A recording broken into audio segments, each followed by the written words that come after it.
होंगे और आज हम लोग जो टॉपिक स्टार्ट करने वाले हैं वो एंटीबॉडीज के प्रकार कितने होते हैं।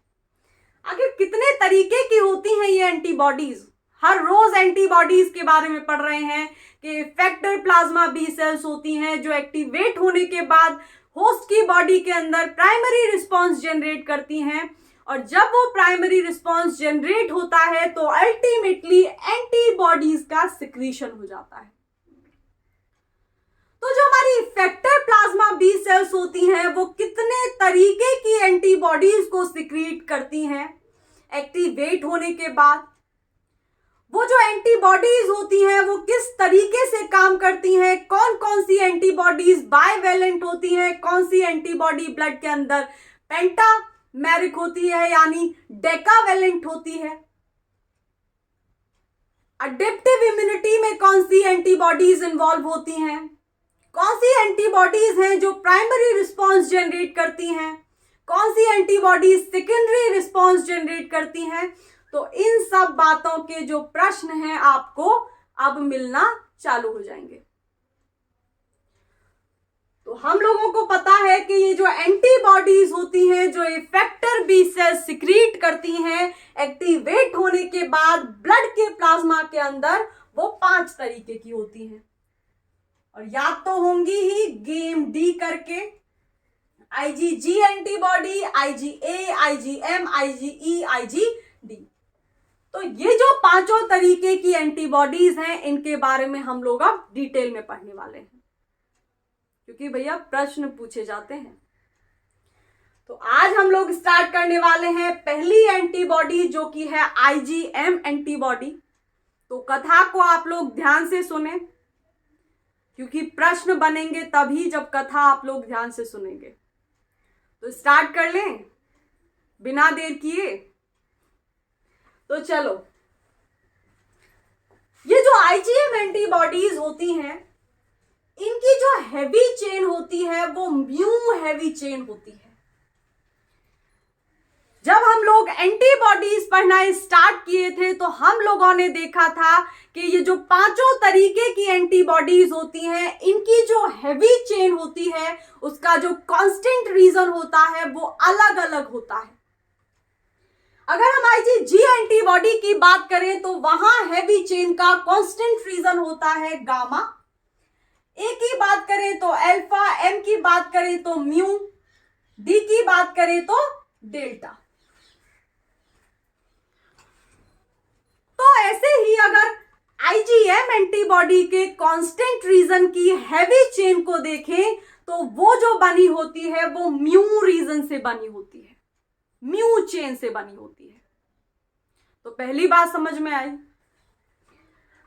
आगे ये लिखा हुआ है कि ये पहली एंटीबॉडीज होती हैं, कौन सी? आईजीएम एंटीबॉडी पहली एंटीबॉडी होती है जो हमारा नियोनेट्स, नियोनेट्स मतलब जो अभी बच्चा जन्मा है,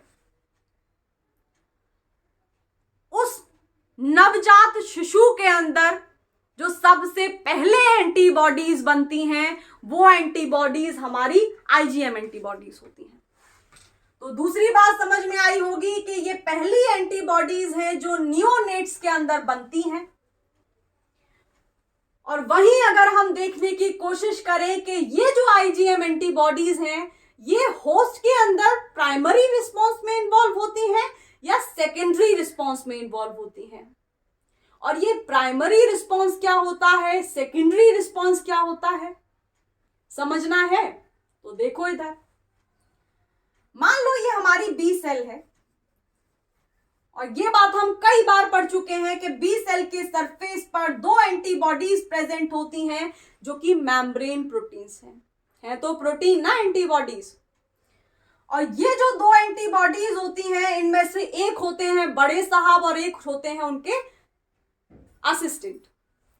तो बड़े साहब हैं आईजीएम और असिस्टेंट की तरह काम करती हैं ये आईजीडी। और ये दोनों ही एंटीबॉडीज मिलकर के इस बी सेल का बी सेल रिसेप्टर यानी बीसीआर तैयार कर देती है। बीसीआर वही जो पेप्टाइड को या फिर जो एंटीजन के जो एपिटोप्स हैं उनको पकड़ लेगा। ठीक है, तो अब क्या होगा, मान लो होस्ट की बॉडी में कोई फॉरेन मॉलिक्यूल एंटर हुआ और एंटर होते ही उसको बी सेल दिखाई देगी, और जैसे ही इस बी सेल के आईजीएम का इंटरेक्शन, यानी आईजीएम के ये जो एंटीजन बाइंडिंग साइट है, इनका इंटरेक्शन उस पैथोजन के, उस फॉरेन मॉलिक्यूल्स के एपिटोप के साथ होगा, वैसे ही इनके जो पैराटोप्स होंगे आईजीएम एंटीबॉडी के, वो उस एंटीजन के एपिटोप्स के साथ इंटरेक्ट कर जाएंगे।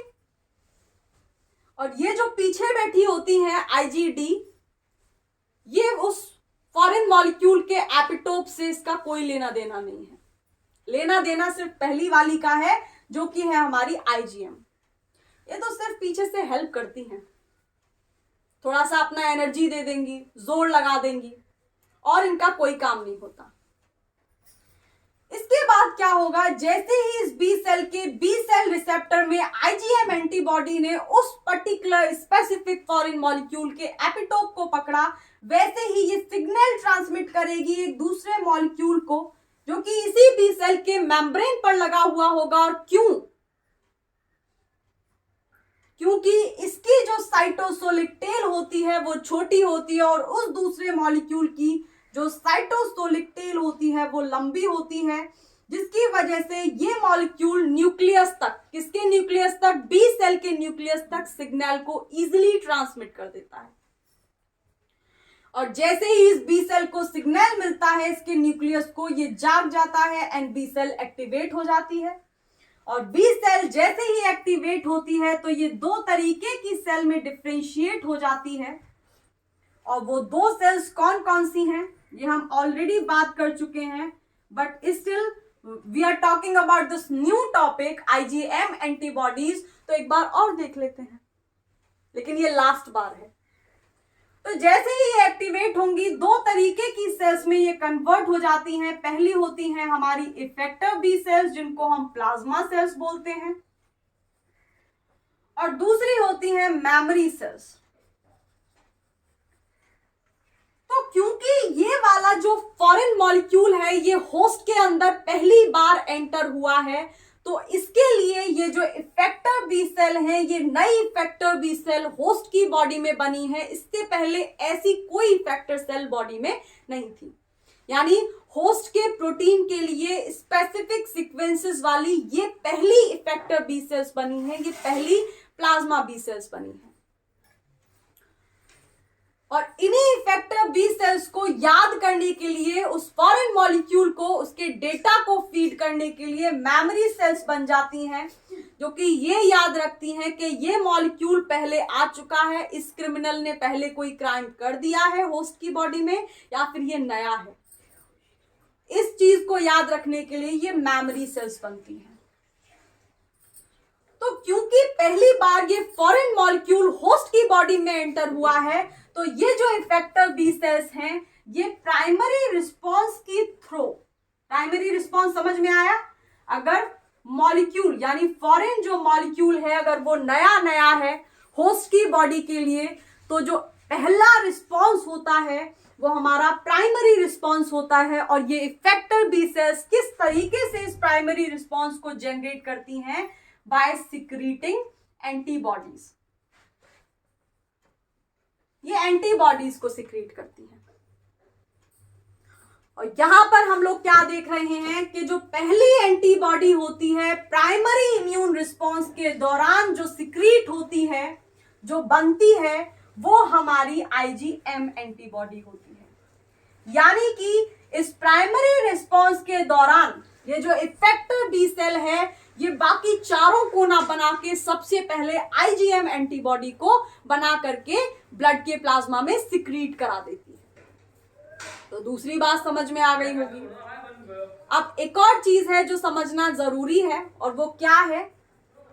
वो ये है कि मान लो यही वाला पैथोजन जिसके लिए ये इफेक्टर बी सेल ने इस बार आईजीएम एंटीबॉडी बनाई थी, या फिर जिसके लिए होस्ट की बॉडी में ये प्राइमरी रिस्पॉन्स जनरेट हुआ था, यही पैथोजन दोबारा होस्ट की बॉडी में एंटर हो जाए तो पहली बार में इसी पैथोजन के लिए मेमोरी सेल्स भी बनी थी, और ये जो मेमोरी सेल्स थी दूसरी बार में उस पैथोजन को अपने डेटा में सर्च करेंगी और इजीली उसको ढूंढ लेंगी, और उनको ये भी पता होगा कि किस तरीके से उस पैथोजन को पिछली बार डील किया गया था। यानी वो कौन से मॉलिक्यूल्स थे जिनके सिक्रीशन के बाद ये हमारी जो इफेक्टिव बी सेल्स हैं, प्लाज्मा सेल्स हैं, जब इन लोगों ने प्राइमरी रिस्पॉन्स जनरेट किया था तो वो पैथोजन को हरा दिया था। तो फिर क्या होगा अगर दूसरी बार वही पैथोजन होस्ट की बॉडी में आ जाता है?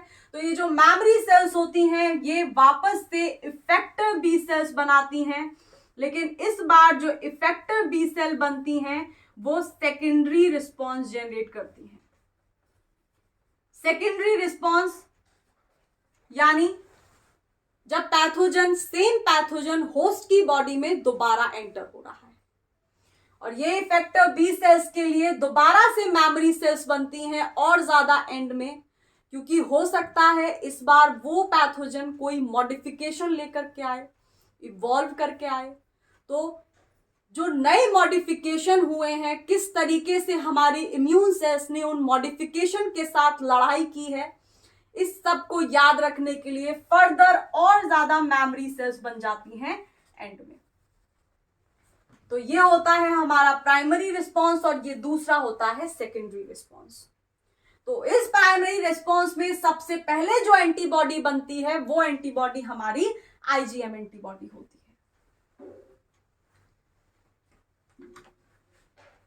तो इतनी बात समझ में आई? स्नैपशॉट चाहिए तो स्नैपशॉट ले लो, मिटा देते हैं, फिर आगे बढ़ो जल्दी जल्दी से। इम्यूनोलॉजी खत्म करते हैं, देन नया यूनिट स्टार्ट करते हैं। आगे चलो।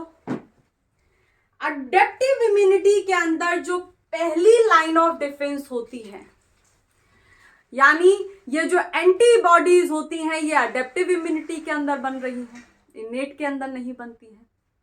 तो ये प्राइमरी लाइन ऑफ डिफेंस होती हैं। इसका मतलब भी सेम है कि ये जो एंटीबॉडीज होती हैं अडेप्टिव इम्यूनिटी के अंदर सबसे पहले बनती हैं, तो इसीलिए इनको प्राइमरी लाइन ऑफ डिफेंस बोला जाता है, फर्स्ट लाइन ऑफ डिफेंस बोला जाता है। फर्स्ट लाइन ऑफ डिफेंस वही होता है जो सबसे पहले, जो सबसे आगे खड़ा हो दुश्मन के सामने। तो ये वाली जो एंटीबॉडीज होती हैं आईजीएम एंटीबॉडीज, ये उस फॉरेन मॉलिक्यूल के साथ सबसे पहले लड़ने को आती हैं, इसलिए इनको अडेप्टिव इम्यूनिटी का फर्स्ट लाइन ऑफ डिफेंस भी बोला जाता है। तो आई होप ये भी समझ में आ गया होगा। नहीं आया हो तो आप लोग कमेंट कर सकते हैं और मैं आप लोगों को रिप्लाई करने की कोशिश करूंगी। ओके, आगे देखो। तो यहां तक डील कर लिया हम लोगों ने। आगे वाला पॉइंट है कि ब्लड के अंदर ये जो आईजीएम एंटीबॉडी होती हैं ये पेंटामेरिक होती हैं, यानी कुछ ऐसी होती हैं पेंटामेरिक, यानी 5 आईजीएम एंटीबॉडीज के मोनोमर एक चेन की हेल्प से, कौन कौन से मोनोमर, 1 2 3 4 5, तो ये पांचों के पांचों आईजीएम के मोनोमर एक चेन की हेल्प से एफसी रीजन के पास से जुड़ गए हैं, और वो चेन का नाम है जे चेन। और अब आप लोगों को दिख रहा होगा कि ये जो आईजीएम मोनोमर हैं ये 5 हैं। तो ब्लड के अंदर ये जो आईजीएम एंटीबॉडी होती है ये पेंटामेरिक फॉर्म में प्रेजेंट होती है। पेंटामेरिक मतलब 5 आईजीएम के मोनोमर्स होते हैं इसमें, जो कि जे चेन से एक दूसरे से जुड़े होते हैं। यानी जो एंटीबॉडी की जो पूंछ है एफसी रीजन, उसके एफसी रीजन से जे चेन सबको बाइंड करके रखती है, सारे मोनोमर्स को जोड़ करके रखती है। और जब ये पेंटामेरिक है तो ये इनका जो वैलेंसी होगी इस स्पेसिफिक मॉलिक्यूल की वो कितनी हो जाएगी? एक मोनोमर के पास 2 वैलेंसी होती है, एक आईजीएम एंटीबॉडी बायवैलेंट होती है, तो अब 5 हो गई। तो 5 गुणा 2 कितने हो गई? 10 साइट्स हो गई, 10 पैराटोप्स हो गए इनके पास, 10 एंटीजन की बाइंडिंग साइट्स होगी, दिख रही होंगी 1 2 3 4 5 6 7 8 9 10। ठीक है, तो ये एक बार में 10 एपिटोप्स को पकड़ सकती है। इतनी ताकतवर है ना, ज्यादा स्ट्रॉन्ग। अब क्या होगा, क्योंकि ये वाला जो मॉलिक्यूल होता है, जब आईजीएम के इतने सारे मोनोमर्स, मतलब 5 मोनोमर्स एक साथ जुड़ जाते हैं, तो इसका मॉलिक्यूलर वेट भी बहुत ज्यादा हो जाता है। लगभग इसका मॉलिक्यूलर वेट हो जाता है, इधर ही लिख लो, 9500 किलो डेल्टन। तो ये एक बड़ा मॉलिक्यूल बन जाता है, ठीक है, इतने के लगभग हो जाता है। तो आगे वही बात लिखी हुई है, क्योंकि इसका मॉलिक्यूलर वेट इतना ज्यादा हो जाता है, क्योंकि इसमें आईजीएम के इतने सारे मोनोमर्स एक साथ जुड़ गए जे चेन की हेल्प से, तो इसका मॉलिक्यूलर वेट ज्यादा हो जाता है और इसका जो साइज है वो भी बड़ा हो जाता है। तो बड़े साइज की वजह से ये ब्लड में ही रहती है, यानी अगर आईजीएम एंटीबॉडी ये पेंटामेरिक फॉर्म में आ गई या ये डेकावेलेंट फॉर्म में आ गई, तो ये ब्लड के अंदर ही रहेगी। उस वक्त ये टिश्यूज को क्रॉस नहीं कर सकती पैथोजन को मारने के लिए। मान लो कोई ऐसा पैथोजन है जो टिश्यूज में जाकर के घुस गया, तो ये जो आईजीएम एंटीबॉडी है, अगर ये पेंटामेरिक या डेकावेलेंट फॉर्म में है, तो ये हमारे टिश्यूज को क्रॉस नहीं कर सकती। ये कहाँ रहती है, ये ब्लड में ही रहती है। यानी स्ट्रॉन्ग तो है, यानी ये भीम तो है गदाधारी, लेकिन इन गदाधारी भीम की एक लिमिटेशन है। और वो लिमिटेशन क्या है कि भाई ये सिर्फ ब्लड में रह करके दुश्मन को खत्म कर सकते हैं, ये जो है अपनी गदा को लेकर के टिश्यूज में एंटर नहीं कर सकते। तो इतनी बात समझ में आई। आई होप इतनी बातें समझ में आ गई होगी। अब हम लोगों ने कल एक और चीज देखी थी कि ये जो आईजीएम एंटीबॉडी होती है, ये ब्लड के प्लाज्मा में तो आपको दिख ही रही है, लेकिन ये कहीं और भी होती है। याद करो और मुझे बताओ कहां, कमेंट्स में। मैंने डिसेबल किया हुआ है कमेंट वाला सेक्शन, लेकिन अगर आप लोग मेरे को कमेंट करोगे तो वो कमेंट्स मेरे को दिखाई देते हैं, मैं रिप्लाई करूंगी। तो बताओ, ये वाला जो पोर्शन पढ़ा है, ये वो पोर्शन पढ़ा है कि ये जो आईजीएम एंटीबॉडीज हैं, अगर ये ब्लड के प्लाज्मा में सिक्रीट होती हैं, यानी ये सिक्रीटेड प्रोटीन्स की तरह काम कर रही हैं। हम लोगों ने एक और चीज देखी थी कि बी सेल पर ये जो आईजीएम एंटीबॉडी होती है, ये रिसेप्टर की तरह काम करती है, यानी बीसीआर में एक जो पार्ट होता है वो ये आईजीएम एंटीबॉडी होती है। तो लिखो आगे और समझो इस वाली बात को कि बी सेल के ऊपर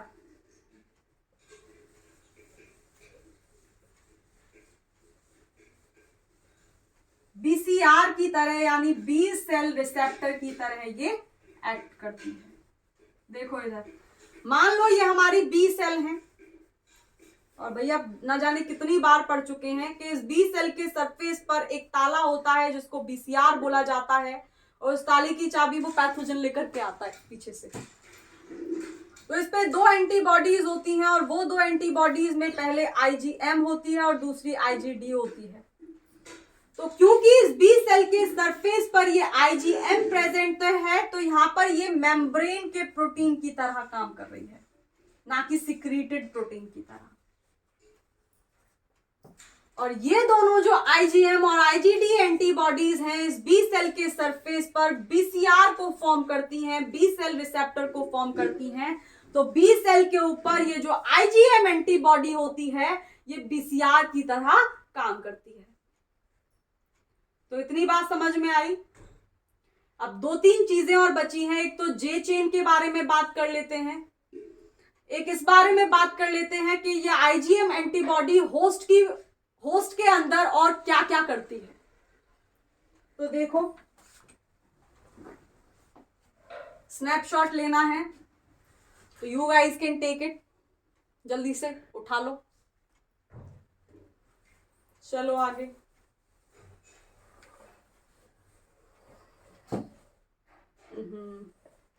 दोबारा से बना लेंगे। क्योंकि अभी जे चेन समझनी बाकी थी। ये आप लोगों को समझने में आ ही गई होगी कि जे चेन कहाँ होती है। एफसी रीजन से कनेक्ट करती चलती है सारे के सारे आईजीएम मोनोमर्स को, वो होती है हमारी जे चेन, जुड़ाव का जो काम कर रही है वो है। फिर भी बना लेंगे। तो आगे बात कर लेते हैं हम लोग कि ये जो हमारी आईजीएम एंटीबॉडीज होती हैं ये होस्ट की बॉडी के अंदर और कौन कौन से सिस्टम्स को एक्टिवेट करती हैं। तो एक कॉम्प्लीमेंट सिस्टम हम लोग लास्ट में पढ़ेंगे और हम लोगों ने पहले वीडियो में भी पढ़ा था कि जो हेपेटोसाइट्स होती हैं वो कुछ कॉम्प्लीमेंट प्रोटीन्स को सिक्रीट करती हैं और वो जो कॉम्प्लीमेंट प्रोटीन्स होते हैं वो पैथोजन को अल्टीमेटली मार देते हैं। तो उसके अंदर हम लोगों ने 2-3 मॉलिक्यूल्स की बात की थी, जैसे C2, C4। नहीं देखी है वो वाली वीडियो तो just go and check that. पहली वाली वीडियो है ये, कंपोनेंट्स ऑफ इनेट इम्यूनिटी।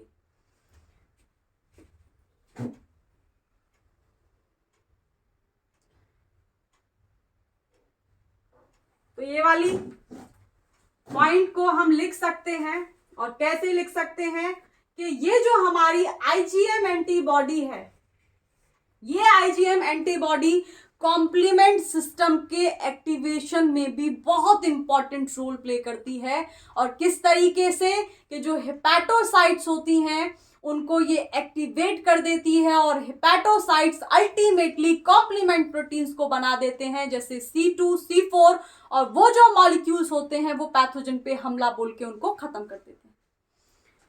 तो लिख सकते हो कि ये जो हमारी आईजीएम एंटीबॉडी होती हैं they are efficient in activation of complement system.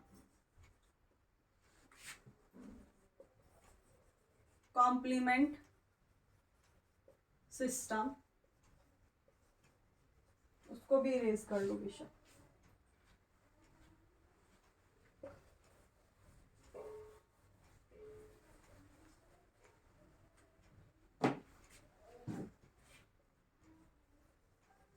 Due to its pentameric nature.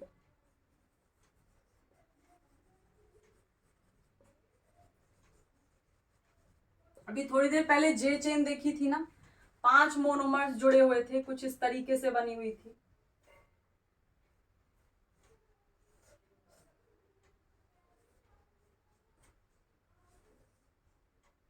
ये बन गई हमारी जे चेन, जे चेन, ठीक है।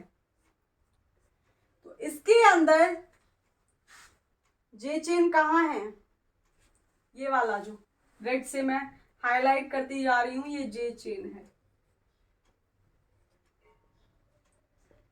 और क्योंकि ये 5 आईजीएम के मोनोमर्स को पकड़े हुए हैं तो ये जो मॉलिक्यूल बन जाता है ये मॉलिक्यूल हमारा पेंटामेरिक मॉलिक्यूल बन जाता है। तो ये है पेंटामेरिक और मॉलिक्यूलर वेट है लगभग 9500 किलो डाल्टन। तो बड़ा मॉलिक्यूल है। और ये जो रेड से हाईलाइट की गई है जो एफसी रीजन्स को कनेक्ट किए हुए हैं इन आईजीएम मोनोमर के, ये हैं हमारे भाई साहब जे चेन भाई साहब। अब चलो आगे, जे चेन के बारे में 2-3 चीजें हैं वो लिख लो। तो इस जे चेन के बारे में हम लोग बात कर रहे हैं। तो ये जो जे चेन होती हैं ये डाइसल्फाइड बॉन्ड फॉर्म करती हैं सी टर्मिनल एंड के साथ इस म्यू हैवी चेन के। पहले लिखो उसके बाद समझ लेते हैं कि J chain forms disulphide bonds with C terminal। अभी समझने में आएगा, इधर लिख लो C terminal end of mu heavy chain। इधर देखो म्यू हैवी चेन कौन सी है, ये जो चेन है ये म्यू हैवी चेन है क्योंकि ये जो मोनोमर है ये आईजीएम एंटीबॉडी का मोनोमर है। तो आईजीएम एंटीबॉडी का जो मोनोमर होगा उसका जो कांस्टेंट रीजन होगा उसकी हैवी चेन का, वो कौन से वाले कौन सा वाला रीजन होता है? वो म्यू रीजन होता है। ठीक है, तो ये जो रीजन हो गया ये हमारा म्यू हैवी चेन है, और म्यू हैवी चेन का इस एंटीबॉडी का जो एंड टर्मिनल होगा वो इधर होता है और पूंछ की साइड होता है सी टर्मिनल। तो ये हो गए हमारे सी टर्मिनल। तो लिखा क्या हुआ है कि ये जो जे चेन होती है ये डाइसल्फाइड बॉन्ड फॉर्म करती है इस सी टर्मिनल के साथ। किसके सी टर्मिनल के साथ? म्यू हैवी चेन के। तो समझ में आया किसके साथ डाइसल्फाइड बॉन्ड्स फॉर्म कर रही है।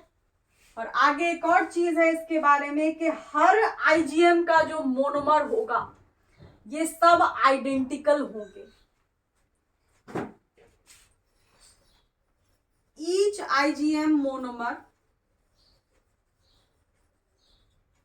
इज आइडेंटिकल या फिर सेम। ठीक है, और सेम आईजीएम मोनोमर एक साथ जे चेन से जुड़ जाते हैं एफसी रीजन से, और फिर बना देते हैं एक पेंटामेरिक मॉलिक्यूल जो कि बहुत ज्यादा स्ट्रांग होता है, भारी होता है, क्योंकि उसका मॉलिक्यूलर वेट बहुत ज्यादा होता है। इस वजह से वो सिर्फ ब्लड के अंदर रहता है, वो टिश्यूज के अंदर नहीं जा पाता, वो बैरियर को क्रॉस नहीं कर पाता अपने बड़े साइज की वजह से। ठीक है, तो इसी के साथ ये आईजीएम एंटीबॉडीज खत्म होती हैं, और कल हम लोग बात करेंगे आईजीजी एंटीबॉडी के बारे में। तो अगर आप लोगों ने चैनल को अभी तक सब्सक्राइब नहीं किया है then do subscribe it. Bell icon आएगा, उसको भी घंटी को बजा देना। और ये तो पता ही होगा कि शेयरिंग इज केयरिंग। तो जो लोग आपके फ्रेंड्स सेम एग्जाम के लिए प्रिपेयर कर रहे हैं, send these videos to them as well, ताकि वो लोग भी प्रिपेयर कर पाए और उनका भी सिलेक्शन पक्का हो जाए। तो इसी के साथ बाय।